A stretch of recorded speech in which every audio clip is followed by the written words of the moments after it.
बिस्मिल्लाहिर्रहमानिर्रहीम। Welcome to the professional tech. उम्मीद है कि सब लोग खैरियत से होंगे। आज हम इस वीडियो के अंदर एक वेब डिज़ाइनिंग कोर्स जो है स्टार्ट करने जा रहे हैं। तो उसके लिए जो है हम सबसे पहले Microsoft visual Studio code install करेंगे। तो उसके लिए मैं वेब ब्राउज़र के ऊपर जाऊंगा और एड्रेस बार के अंदर मैं लिखूंगा visual Studio code, visual Studio code.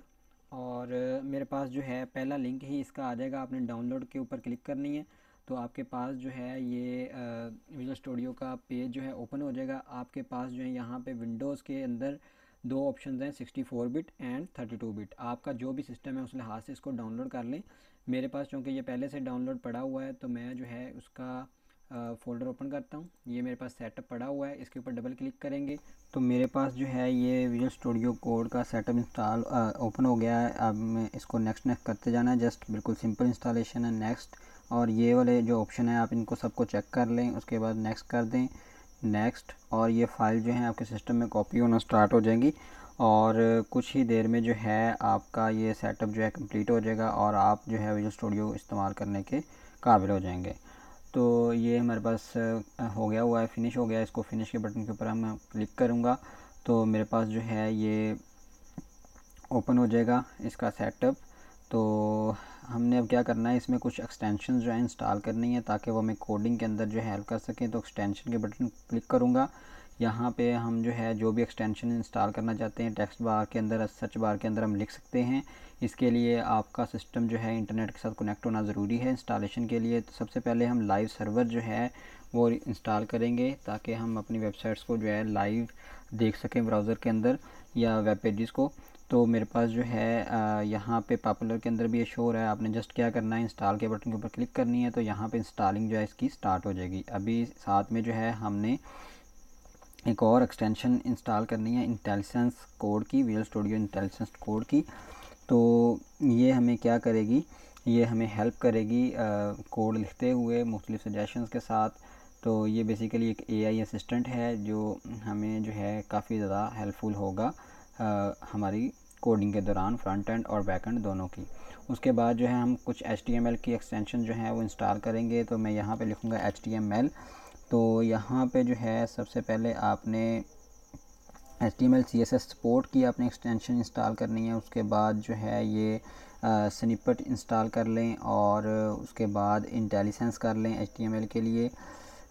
उसके बाद जो है CSS HTML फॉर्मेटर कर लें। जस्ट इंस्टॉल के बटन के ऊपर क्लिक करते जाएं। ये जस्ट जो है कुछ केबीज़ की हैं और ये साथ में इंस्टॉल होती रहेंगी। इसके बाद जो है हमने CSS की कुछ एक्सटेंशंस ऐड करनी है तो ऊपर लिखेंगे CSS। तो सबसे पहले जो है यहाँ पे हमारे पास आएगी CSS पीक। तो इसको हमने इंस्टॉल करना है। ये आईडीज़ और क्लासेस के कोड के लिए जो है हमें हेल्प करेगी। तो आप इसके अलावा जो है और भी बहुत सारी हैं एक्सटेंशंस, आप उनको अगर इंस्टॉल करना चाहें तो कर सकते हैं। तो मैंने जो है ये कुछ एक्सटेंशंस आपके सामने जो हैं ऐड की हैं। अब जो आपने एक्सटेंशंस ऐड की हैं आपको कैसे पता चलेगा कि वो जो है इंस्टॉल हो गई हैं, कि उनके ऊपर से जो है इंस्टॉल का बटन जो है वो ख़त्म हो जाएगा। जैसे ऊपर जो है ये ग्रीन कलर में शो हो रहा है तो लेकिन नीचे जो है जो इंस्टॉल हो गई हैं उनके ऊपर शो नहीं होगा। अभी हम क्या करेंगे, हम अपनी लोकल ड्राइव के अंदर एक वेब प्रैक्टिस का फ़ोल्डर बना लेंगे। मैंने पहले से क्रिएट किया हुआ है, आप कर लें इसको। उसके बाद जो है हम इस फ़ोल्डर के अंदर एक इमेजेस का फ़ोल्डर बनाएंगे और इमेजेस के अंदर जो है हमारी इमेजेस पड़ी होंगी। जैसे मेरे पास जो है ये एक इमेज पड़ी हुई है। उसके बाद बाहर जो है हम HTML के पेजेस जो हैं डिज़ाइन करेंगे। यहाँ पे कुछ वर्क किया है हमने। तो क्या करेंगे, खाली जगह पे राइट क्लिक करके आप ओपन विद कोड करेंगे तो आपका ये फ़ोल्डर जो है वो as a work space Visual Studio Code के अंदर जो है ओपन हो जाएगा। तो आप देखेंगे कि जितनी फाइल्स हैं और फोल्डर्स हैं वो सारे के सारे विजुअल स्टूडियो कोड के अंदर ओपन हो गए हुए हैं। अभी जो है हम आज के लेक्चर में HTML बेसिक करने जा रहे हैं। तो एक नई फ़ाइल क्रिएट कर लेते हैं basic.html के नाम से।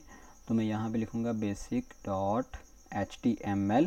तो basic.html के अंदर जो हम HTML की बेसिक चीज़ें जो हैं सीखने जा रहे हैं। तो अभी जो है सबसे पहले हम यहाँ पे डॉक टाइप का एक टैग इस्तेमाल करेंगे। HTML5 का टैग है। डॉक टाइप जो है इस चीज़ को डिफ़ाइन करता है कि ये डॉक्यूमेंट किस टाइप का है। डॉक टाइप का मतलब है डॉक्यूमेंट टाइप। तो डॉक टाइप जो है वो यहाँ पे सजेशन नहीं दे रहा। ठीक है, कोई मसला नहीं, हम इसको ख़ुद से लगा देते हैं। इसके शुरू में हम एक्सक्लेमेशन मार्क लगाएंगे और आगे लिखेंगे HTML। तो यहाँ पे डॉक टाइप के साथ हमने इसको बताना है कि ये एक HTML टाइप का डॉक्यूमेंट है। तो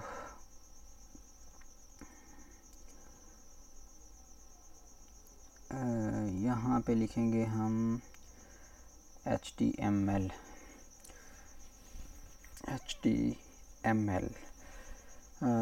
ठीक है, इसके बाद जो है हमने HTML का टैग इस्तेमाल करना है। HTML का टैग जो है वो इस चीज़ को डिफ़ाइन करेगा कि हम जो है वो एक HTML डॉक्यूमेंट जो है वो डिज़ाइन करने जा रहे हैं। अभी जो है मैंने एक HTML का टैग लगाया है। HTML का क्या मतलब है? HTML का मतलब है हाइपर टेक्स्ट मार्कअप लैंग्वेज। अब हाइपर टेक्स्ट मार्कअप लैंग्वेज जो है ये एक स्क्रिप्टिंग लैंग्वेज है, ये प्रोग्रामिंग लैंग्वेज बिल्कुल नहीं है। ये इसका काम क्या है कि आपने जो भी कोड लिखा है उसको वेब ब्राउज़र के अंदर रेंडर करवाना।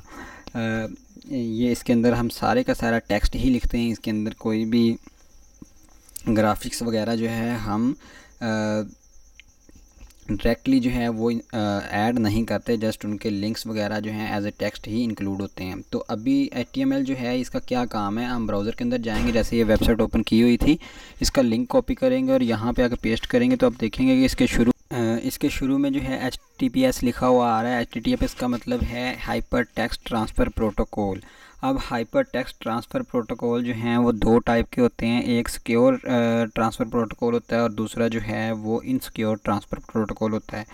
तो जिसके साथ जो है वो S लगा हुआ है उसका मतलब ये है कि वो एक सिक्योर ट्रांसफ़र प्रोटोकॉल है, और जिसके साथ S नहीं लगा हुआ उसका मतलब है कि वो इनसिक्योर ट्रांसफ़र प्रोटोकॉल है। जैसे इस HTTP के साथ S लगा हुआ है तो इसका मतलब ये है कि ये एक सिक्योर ट्रांसफ़र प्रोटोकॉल है। अब इन दोनों में क्या चीज़ कॉमन है HTML में और HTTPS में, कि इन दोनों में हाइपर टेक्स्ट जो है वो लफ्ज़ यूज़ हुआ है। तो इसका मतलब ये होगा कि हाइपर टेक्स्ट ट्रांसफ़र प्रोटोकॉल जो है वो HTML को वेब नेटवर्क के ऊपर या प्रोटोकॉल के ऊपर जो है वो उसको रूट करवाएगा एज ए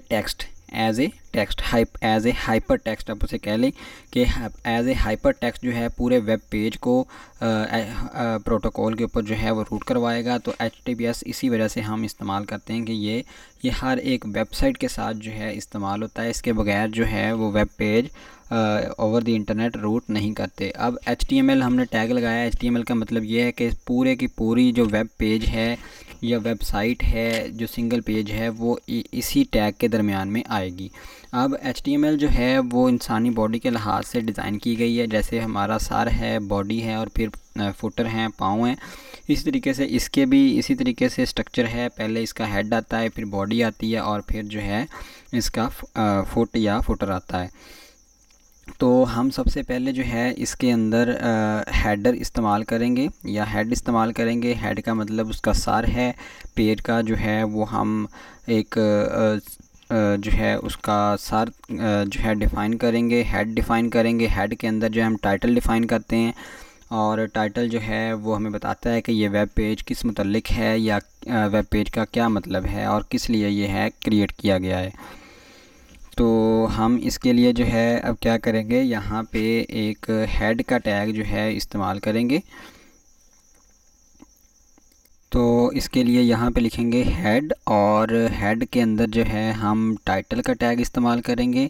तो टाइटल क्या होता है, ये ऊपर जो है आपके जैसे ये लिखा आ रहा है visual Studio code, Windows, Linux और दूसरी चीज़ों के लिए जो ये ऊपर टेक्स्ट हमें शो हो रहा है, इसका मतलब ये है कि ये इसका टाइटल है। तो हम इस तरीके से यहाँ पे टाइटल का टैग इस्तेमाल करेंगे और टाइटल के अंदर हम लिखेंगे बेसिक HTML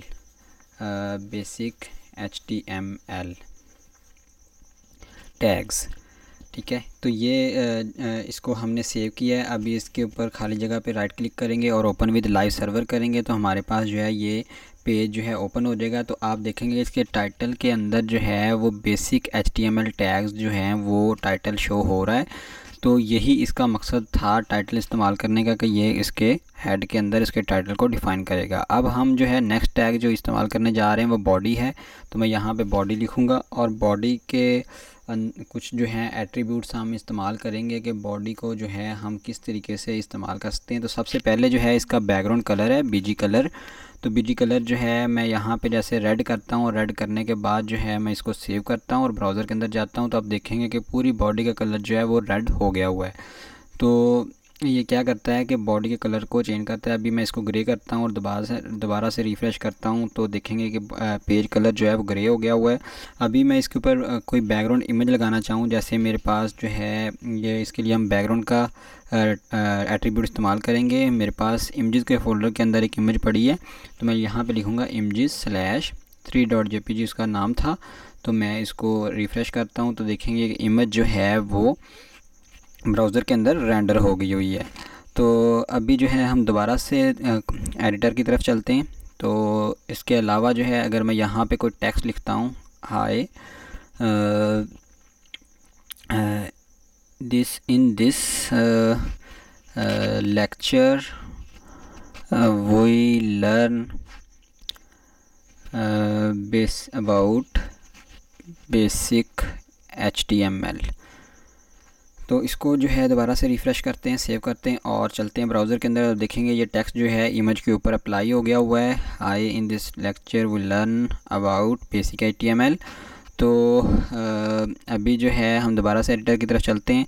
तो मैं चाहता हूँ ये मैंने जो टेक्स्ट लगाया है मैं इसका कलर चेंज करना चाहता हूँ। तो मैं यहाँ पे इसकी एक एट्रीब्यूट कॉल करूँगा टेक्स्ट और उसके अंदर उसका कलर डिफ़ाइन कर दूँगा। जैसे यहाँ पे मैं इसको वाइट करता हूँ, तो वाइट करने के बाद जो है इसको सेव करते हैं और चलते हैं अपने ब्राउज़र में। तो हम देखेंगे कि हमारे जो टेक्स्ट का कलर है वो क्या हो गया हुआ है, वाइट हो गया हुआ है। तो इसके बाद जो है दोबारा से एडिटर में आते हैं और मैं जो है इस बैकग्राउंड इमेज को ख़त्म करता हूँ और फिर चेक करते हैं, दोबारा से इसको सेव करके ब्राउज़र में चलते हैं। तो अब देखेंगे कि इसका कलर जो है वो वाइट शो करवा रहा है, क्योंकि हमने इसका कलर जो है वाइट सेट कर दिया है। तो अभी जो है हम क्या करेंगे, अभी मज़ीद कुछ टैग्स के ऊपर हमने काम करना है आज। तो इसमें जो है हमारे पास डिफरेंट टैग्स हैं HTML के बेसिक्स।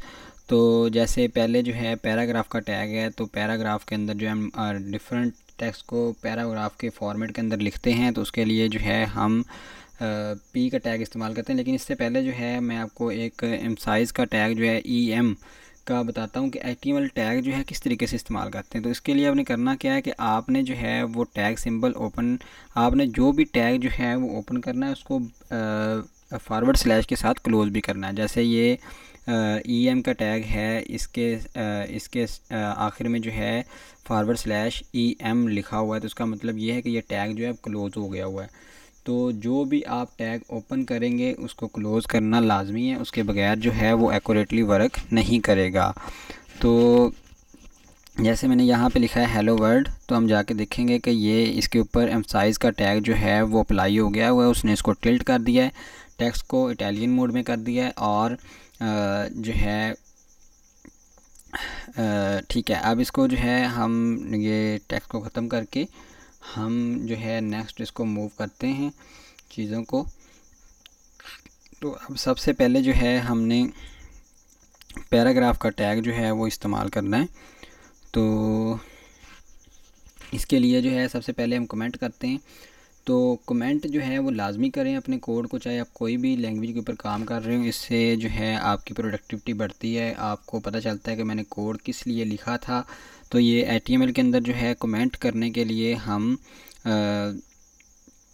जो है वो ये टैग इस्तेमाल करते हैं, एक्सप्लेनेशन साइन और आगे डबल डैश। तो इसके अंदर मैं लिखूँगा जैसे हेडिंग्स। सबसे पहले हम हेडिंग्स करते हैं। हेडिंग्स जो हैं हेडिंग्स इन HTML, तो ये टोटल 6 हेडिंग्स होती हैं H1 to H6, ठीक है। तो एक और कमेंट करते हैं यहाँ पे, there are total 6 headings H1 to H6, total headings in HTML H1 to H6। तो टोटल 6 हेडिंग्स होती हैं H1, उसके लिए हम टैग इस्तेमाल करते हैं। तो जैसे हमने H1 की एक हेडिंग बनानी है, तो हम क्या करेंगे, H1 लिखेंगे और एंटर प्रेस करेंगे और इसके अंदर जो है मैं जैसे लिखता हूँ हेडिंग 1। तो हेडिंग 1 जो है, अब हेडिंग 1 क्या करेगा, ये टैग जो है H1 क्या करेगा, ये आप देखेंगे कि इसने टेक्स्ट के ऊपर जो है वो लार्ज फ़ॉन्ट साइज़ जो है वो अप्लाई कर दिया है, और उसके ऊपर बोल्ड भी अप्लाई है, बोल्ड हुआ हुआ टेक्स्ट, और वर्टिकली पैडिंग यानी टॉप से और बॉटम से पैडिंग भी उसने अप्लाई की है इसके ऊपर, टेक्स्ट के ऊपर। तो दोबारा से एडिटर में चलते हैं। अभी इसके कुछ एट्रीब्यूट्स हैं। एक एट्रीब्यूट है इसका अलाइन। तो अलाइन जो है क्या करेगा, इस हेडिंग के अंदर जो भी टेक्स्ट पड़ा होगा उसकी अलाइनमेंट करेगा। तो हम जो है इसको करते हैं जी सेंटर, और सेंटर करने के बाद इसको ब्राउज़र में जाके देखते हैं तो हमारी जो हेडिंग है वो बिल्कुल पेज के सेंटर में आ रही है। तो अब हमने करना क्या है, हमने करना ये है जी कि इसको हम राइट करेंगे। बाय डिफ़ॉल्ट ये लेफ़्ट होती है, तो राइट करने के बाद इसको सेव करवाएंगे, और सेव करवाने के बाद ब्राउज़र में जाके देखेंगे कि तो ये जो है राइट की तरफ अलाइन हो गई हुई है। तो अभी जो है इसको मैं दोबारा से सेंटर करता हूँ, और सेंटर करने के बाद जो है मैं यहाँ पे अब दूसरी हेडिंग जो है अप्लाई करूँगा H2 की। H2 के अंदर हम लिखेंगे हेडिंग 2, और फिर उसके बाद जो है इसी तरीके से हेडिंग 3 जो है हम अप्लाई करेंगे H3, और H3 के अंदर हेडिंग 3 लिखेंगे। इसी तरीके से हमने up to so on H6 तक जो है हमने हेडिंग्स क्रिएट करनी है। तो यहाँ पे आ जाएगा H4 के अंदर हेडिंग 4 हम इसका टेक्स्ट डालेंगे। उसके बाद H5 के अंदर हम लिखेंगे हेडिंग 5। इसके बाद जो है H6 लिखेंगे, H6 के अंदर हेडिंग 6, और उसके बाद जो हम इसको सेव करवाएंगे और ब्राउज़र के अंदर जाके देखेंगे कि हमारे पास जो है वो 6 हेडिंग्स टोटल डिफ़ाइन हो गई हुई हैं। हेडिंग 1 जो है हम इसके ऊपर अलाइन जो है इसका सेंटर सेट किया था, इस वजह से ये सेंटर में आ रही है। बाकी हेडिंग जो हैं वो तरतीब वाइज जो हैं लेफ़्ट की तरफ आ रही हैं। और आप इसके अंदर देखेंगे इनके अंदर फ़र्क क्या है, जस्ट फ़ॉन्ट साइज़ का फ़र्क है और बोल्डनेस का फ़र्क है। ठीक है, इनकी पैडिंग जो है वो सब की सेम है टॉप और बॉटम से, लेकिन इनके फ़ॉन्ट साइज़ के अंदर जो है वो चेंज आ रहा है। जितनी H1 से लेके जो है जैसे जैसे हम नीचे आते जाएंगे 6 तक, तो फ़ॉन्ट साइज़ जो है वो छोटा होता जाएगा। तो ये हेडिंग का कंसेप्ट है HTML के अंदर। दोबारा से एडिटर में चलते हैं। तो अभी जो है हम जैसे कोई पैराग्राफ जो है अप्लाई करना चाहते हैं, तो पैराग्राफ के लिए जो है हम P का टैग इस्तेमाल करते हैं। तो मैं P यहाँ पे लगाऊंगा, और पैराग्राफ के लिए आप किसी वेबसाइट से कोई पैराग्राफ उठा सकते हैं। जैसे मैं यहाँ पे लॉरम इप्सम से जो है पैराग्राफ उठा रहा हूँ। ये एक फ़ेक API है या वेबसाइट कह लें, जहाँ पे हमें जो है प्रैक्टिस के लिए, वेब प्रैक्टिस के लिए फ़ेक टेक्स्ट जो है मिल जाता है। तो यहाँ पे मैं इस पैराग्राफ को कॉपी करता हूँ, कॉपी, और कॉपी करने के बाद इसको एडिटर में आएंगे और यहाँ पे पेस्ट कर देंगे, और पेस्ट करने के बाद इसको मैं Ctrl+S करता हूँ। सेव करने के बाद ब्राउज़र में जाऊँगा और देखूँगा कि ये हमारी हेडिंग 1 के नीचे एक पैराग्राफ जो है अप्लाई हो गया हुआ है।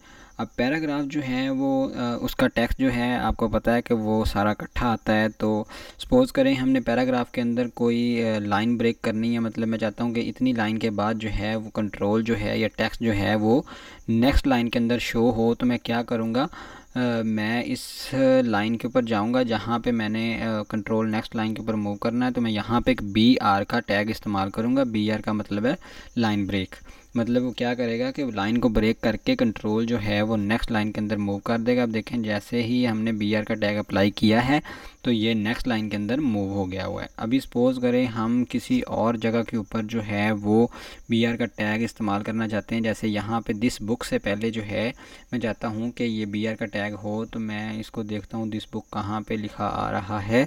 दिस बुक के ऊपर जो है, दिस बुक से पहले जो है हम एक BR का टैग लगाएंगे। ये मिल गया मुझे BR। तो इसको हम सेव करवाते हैं और चलते हैं ब्राउज़र के अंदर। दोबारा से आप देखेंगे कि ये जो है नेक्स्ट लाइन के अंदर जो है मूव हो गया है दिस बुक। तो BR का लाइन टैग का क्या मतलब है, ये लाइन को ब्रेक करेगा और नेक्स्ट लाइन के अंदर लेके जाएगा। अब सपोज़ करेंगे ये पैराग्राफ ख़त्म हो गया, हम चाहते हैं इसके नीचे जो है हम एक लाइन लगा दें जिसे हम हॉरिजॉन्टल रूल बोलते हैं। तो मैं चाहता हूँ कि यहाँ पे नीचे जो है एक लाइन जो है वो शो अप हो। तो मैं क्या करूँगा, पैराग्राफ के टैग से नीचे आके HR का टैग इस्तेमाल करूँगा। HR का मतलब है हॉरिजॉन्टल रूल। तो जैसे ही मैं इसको सेव करूँगा और सेव करने के बाद जो है हम ब्राउज़र की तरफ चलते हैं, कंट्रोल एस करते हैं इसको और कंट्रोल एस और चलते हैं ब्राउज़र की तरफ और देखेंगे आप जो है यहाँ पे एक हॉरिजॉन्टली लाइन जो है अप्लाई हो गई हुई है। तो हॉरिजॉन्टल रूल का मतलब ये है कि ये क्या करेगा, लाइन अप्लाई कर देगा। अब इसका एट्रीब्यूट है साइज़ का। अगर आप साइज़ जो है वहाँ पे देते हैं, वो साइज़ बेसिकली हाइट होती है, तो यहाँ पे एक बॉक्स क्रिएट कर देगा। लेकिन चूँकि यहाँ पे हमारा मकसद जो है वो बॉक्स क्रिएट करना नहीं है, बल्कि जो है हमने यहाँ पे जस्ट एक हॉरिजॉन्टल रूल अप्लाई करना था, जो हमने कर दिया है। अभी हम कुछ मज़ीद टेक्स्ट के जो है टैग्स के ऊपर वर्क करेंगे, जैसे बोल्ड है, अंडरलाइन है, इटालियन है, बिग है, स्मॉल है। तो इसके लिए जो है हम मुख्तलिफ़ टैग्स जो हैं इस्तेमाल करते हैं। अभी जो है मैंने क्या किया है, एक हेडिंग 2 के नीचे एक पैराग्राफ लिया है। अब इसके अंदर मैंने एक लाइन डाली है, इसके ऊपर जो है मैं बोल्ड का टैग इस्तेमाल करना चाहता हूँ। मैं क्या करूँगा, यहाँ पे बी का टैग इस्तेमाल करूँगा, बी। तो बी का मतलब है ये टेक्स्ट को क्या करेगा, बोल्ड कर देगा। तो ये टैग जो है वो सही से अप्लाई नहीं हुआ, बी लिखेंगे और इसके अंदर जो है दोबारा से लाइन पेस्ट करेंगे और सेव करेंगे और ब्राउज़र की तरफ चलेंगे। तो आप देखेंगे इस टेक्स्ट की निस्बत नीचे वाला जो टेक्स्ट है, एक लाइन, इसके ऊपर जो है वो बोल्ड अप्लाई हुआ है। इसका फ़ॉन्ट वेट जो है दूसरे टेक्स्ट की निस्बत ज़्यादा है। तो इस तरीके से जो है हम किसी भी टेक्स्ट के ऊपर जो है वो कर सकते हैं फ़ॉन्ट वेट अप्लाई। इसके अलावा बी के साथ जो है आप स्ट्रॉन्ग का टैग भी इस्तेमाल कर सकते हैं बी की जगह पे, तो बिल्कुल सेम काम करेगा। तो यहाँ पे मैं लिखूँगा स्ट्रॉन्ग और एंटर प्रेस करूँगा तो ये टैग अप्लाई हो जाएगा। उसके अंदर टेक्स्ट में डालूँगा जिसके ऊपर हमने अप्लाई करना है। रिफ़्रेश करेंगे और जाएंगे ब्राउज़र के अंदर। आप देखेंगे बोल्ड के अंदर और स्ट्रॉन्ग के अंदर कोई भी फ़र्क नहीं है, दोनों ने ही सेम वेट के साथ जो है वो टेक्स्ट को बोल्ड किया है, उसका वेट सेम ही इंक्रीज़ किया है। तो इसके बाद जो है हम H3 के अंदर जाएंगे और H3 के अंदर नया स्टाइल जो है अप्लाई करते हैं इटालियन का। तो एक पैराग्राफ लेते हैं, तो पैराग्राफ के अंदर जो है मैं इटालियन के लिए आई टैग यूज़ करूँगा और इसके अंदर जो है मैं लाइन पेस्ट करता हूँ और जाके हम ब्राउज़र के अंदर देखते हैं क्या चेंजिंग हुई है। तो आप देखेंगे कि इस लाइन के ऊपर जो है वो इटालियन टैग जो है अप्लाई हो गया हुआ है और टेक्स्ट जो है वो वर्टिकली टिल्ट कर गया है। इटालियन की जगह पे आप जो है एम्फसाइज़ का टैग भी यूज़ कर सकते हैं, दोनों ही सेम काम करते हैं। तो उसके लिए हम EM का टैग इस्तेमाल करते हैं। इसके अंदर मैं पेस्ट करूँगा यही लाइन और चल के ब्राउज़र के अंदर देखते हैं कि क्या इनके अंदर डिफरेंस है। तो अब देखेंगे इनके अंदर कोई भी डिफरेंस नहीं आ रहा। तो मतलब एक ही स्टाइल अप्लाई करने के लिए मल्टीपल टैग्स भी अवेलेबल हैं HTML के अंदर। तो दोनों ने ही क्या किया है, टेक्स्ट को वर्टिकली टिल्ट किया है, इटालियन स्टाइल में है, लेकिन दोनों के टैग्स का नाम जो है वो डिफरेंट है। अभी जो है हम अंडरलाइन का टैग देखते हैं, तो हम हेडिंग 4 के अंदर जो है एक नया पैराग्राफ या एक नई लाइन जो है वो क्रिएट कर लेते हैं। तो मैं P का टैग इस्तेमाल करूँगा और P के अंदर जो है फिर हम अंडरलाइन के लिए हम U का टैग इस्तेमाल करते हैं। तो एंटर प्रेस करूँगा U के ऊपर, तो ये टैग जो ऑटोमेटिकली ओपन क्लोज़ हो जाएगा। इसके अंदर मैं टेक्स्ट पेस्ट किया है, सेव करेंगे और ब्राउज़र में जाके देखेंगे तो हमारे टेक्स्ट के ऊपर जो है एक अंडरलाइन जो है स्टाइल अप्लाई हो गया हुआ है, वो अंडरलाइन आ रहा है टेक्स्ट के नीचे। तो ये बिल्कुल सिंपल चीज़ थी। अब हमने देखना है कि अगर हम किसी भी टेक्स्ट के ऊपर तीनों स्टाइल मतलब कि इटालियन और बोल्ड और जो है वो अंडरलाइन इकट्ठा अप्लाई करना चाहते हैं तो हम इसको किस तरीके से करेंगे। तो बिल्कुल सिंपल है लिए तो हम एक पैराग्राफ लेंगे, पैराग्राफ के अंदर एक बोल्ड का टैग लगाएंगे, बोल्ड के अंदर इटालियन का टैग लगाएंगे, इटालियन के अंदर जो है अंडरलाइन का और टेक्स्ट पेस्ट करेंगे, रिफ़्रेश करेंगे और ब्राउज़र के अंदर जाएंगे तो हम देखेंगे कि हमारा टेक्स्ट जो है at a time bold, Italian और अंडरलाइन हो चुका हुआ है। तो आप ये देख सकते हैं, बिल्कुल आप दो टैग अप्लाई करना चाहें तो दो कर सकते हैं, इसमें कोई जो है वो इशू नहीं है। अब जो है हमने टैग इस्तेमाल करने हैं बिग के, तो बिग जो है बिल्कुल नाम से पता चल रहा है कि ये टेक्स्ट को क्या कर देगा, बिग कर देगा। अभी मैंने बिग के टैग के अंदर टेक्स्ट पेस्ट किया है और इसको जाके हम ब्राउज़र के अंदर देखेंगे तो ये दूसरे टेक्स्ट की निस्बत जो है इसका साइज़ काफ़ी ज़्यादा बड़ा है और ये क्या कर रहा है, जस्ट उसके फ़ॉन्ट के अंदर जो है फ़ॉन्ट साइज़ के अंदर इंक्रीमेंट कर रहा है। तो अभी तक जितने भी हमने टैग्स किए हैं जस्ट जो है ये टोपोग्राफी के टैग्स हैं, ये जस्ट हम टेक्स्ट के साथ जो है प्ले कर रहे हैं। इसके साथ हम स्मॉल का टैग इस्तेमाल करेंगे तो ये फ़ॉन्ट को साइज़ को छोटा कर देगा, 6 साइज़ पे सेट कर देगा। तो ये बिल्कुल जो है वो सिंपल चीज़ें हैं, ये इसने इस्तेमाल कर दिया टेक्स्ट को। तो उम्मीद है कि इस लेक्चर की जो है आपको समझ आई होगी। इसके अंदर हमने बिल्कुल बेसिक्स टैग्स किए हैं, अभी कुछ बेसिक टैग्स रहते हैं, हम नेक्स्ट वीडियो के अंदर इंशाल्लाह उसको देखेंगे। तो मिलते हैं नेक्स्ट वीडियो के अंदर, तब तक के लिए अल्लाह हाफिज़।